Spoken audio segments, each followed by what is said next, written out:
What is up, everybody? I am Kevin Iole. I will be in Miami next week for UFC 299, and one of my favorite fighters to watch and also to talk to will be on that card, Mr. Gilbert Burns. Gilbert, how are you doing, my friend?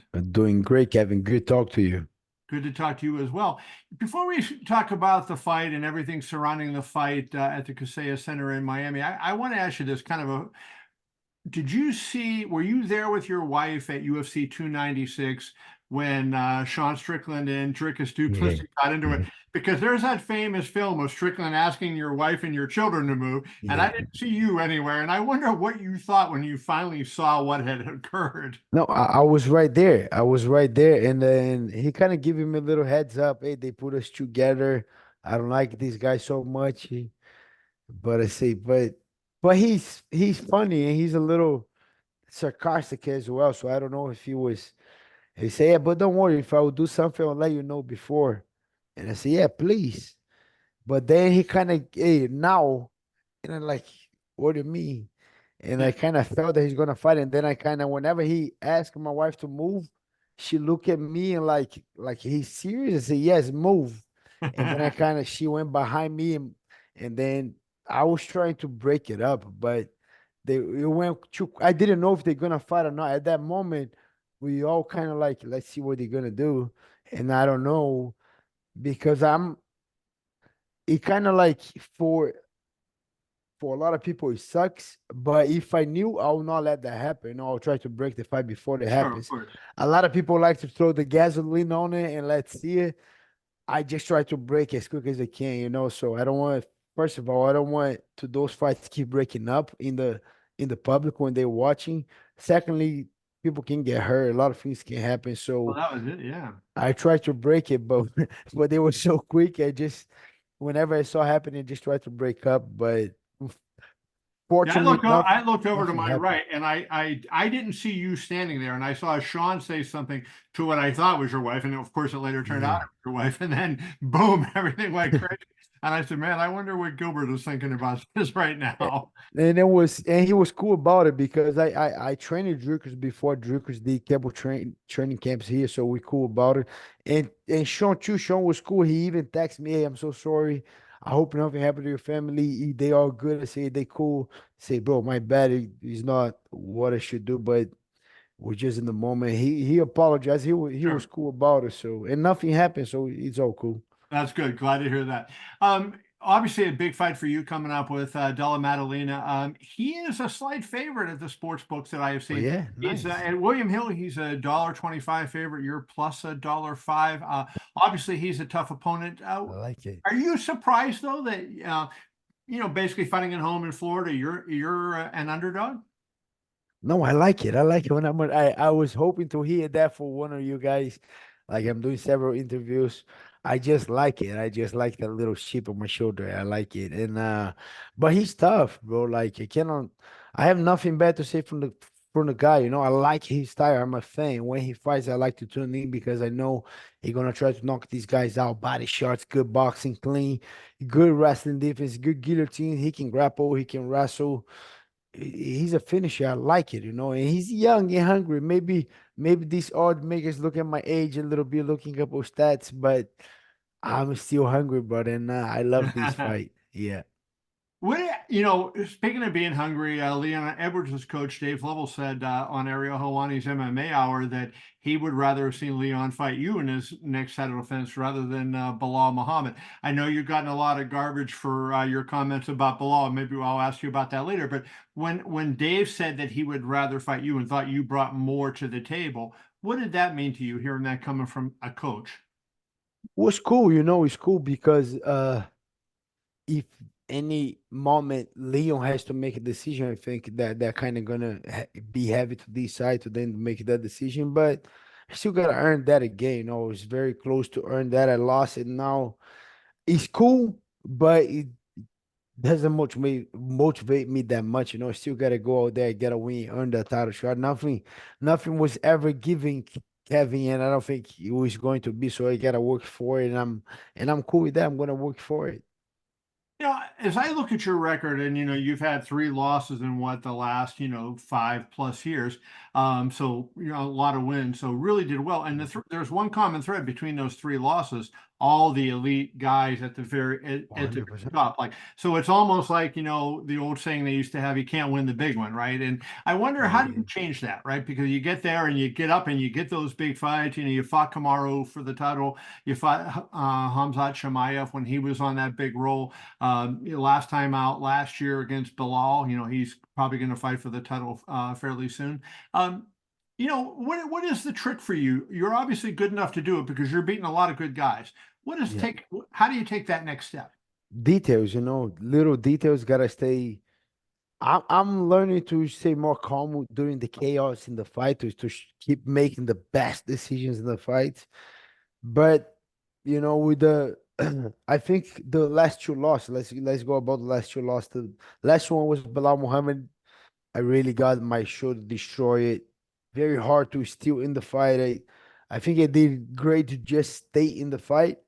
So that was injury. I couldn't do nothing about it. And the other one was a war with freaking Hamza Chimaev. So it could go either way. He ended up getting the win. But the two last losses, I think, was a couple of details that I made a mistake. And I think to eventually get this title, I gotta stay consistent. I gotta keep improving. I cannot show up to the fight with the same old tools. This Sure. is one thing that I gotta keep reinventing myself, getting better, get sharper in my wrestling, get better with my striking, implement more kicks, and don't lose my jiu-jitsu, keep my jiu-jitsu super sharp and getting better. So I think that's going to be the key. There's little details, making decision, getting better, and keep improving. So if every time I show up a little bit better and then a little bit better and make better decisions, I think eventually I'm going to get this title.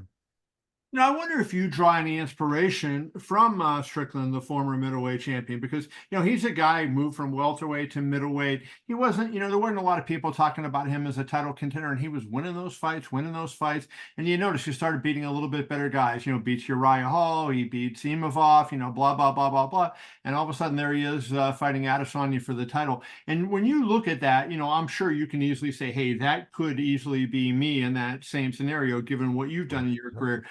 Does that hearten you in any way or make you feel like, hey, it's still possible for me to get where I want to go?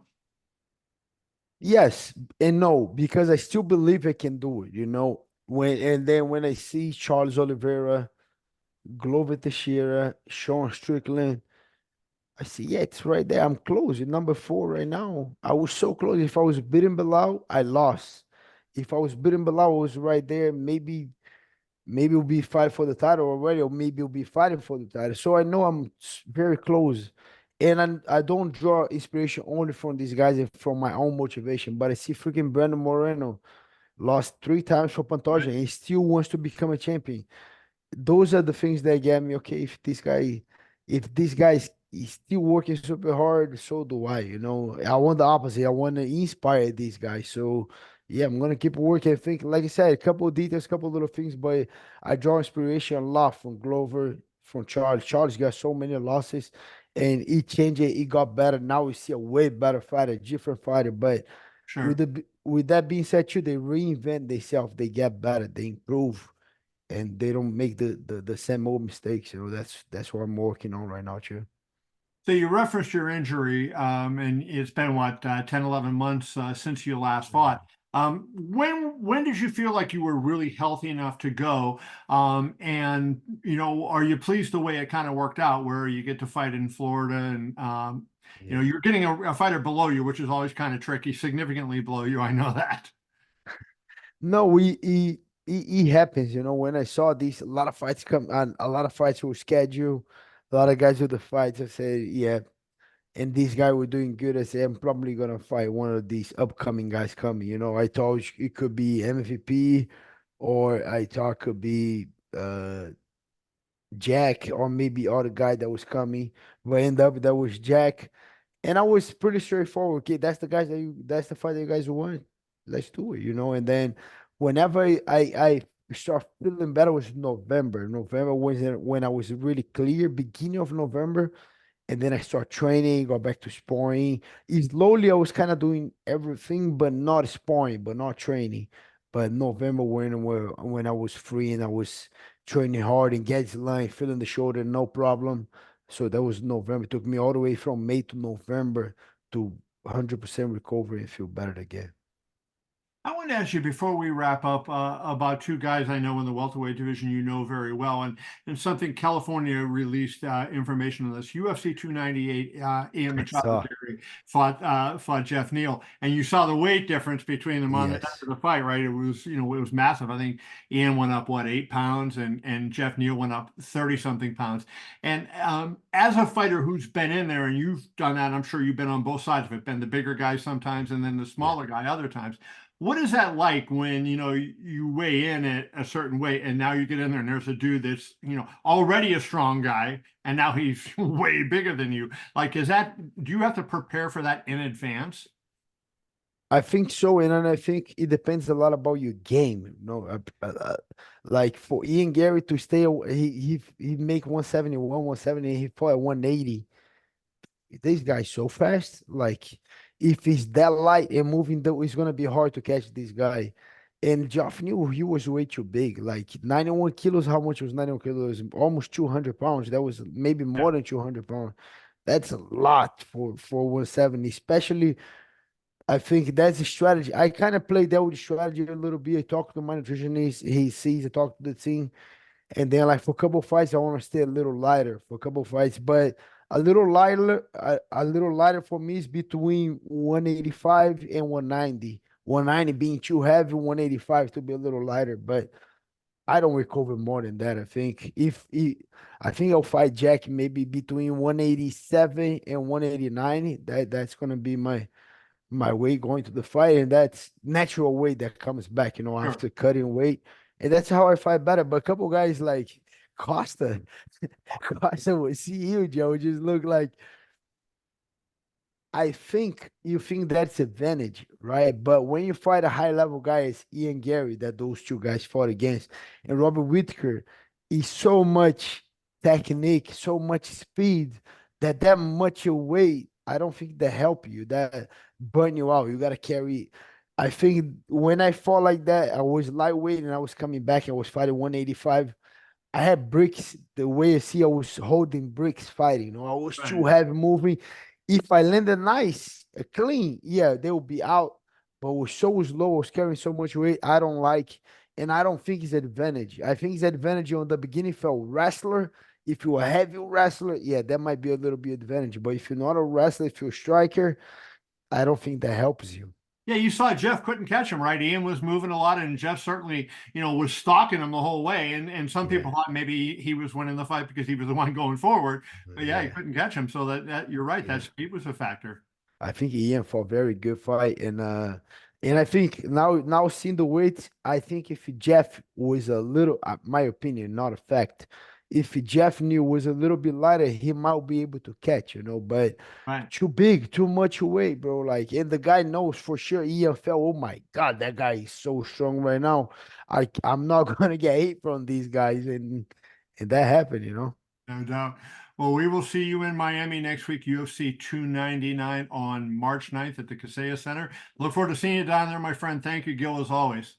Thank you, Kevin. Appreciate you.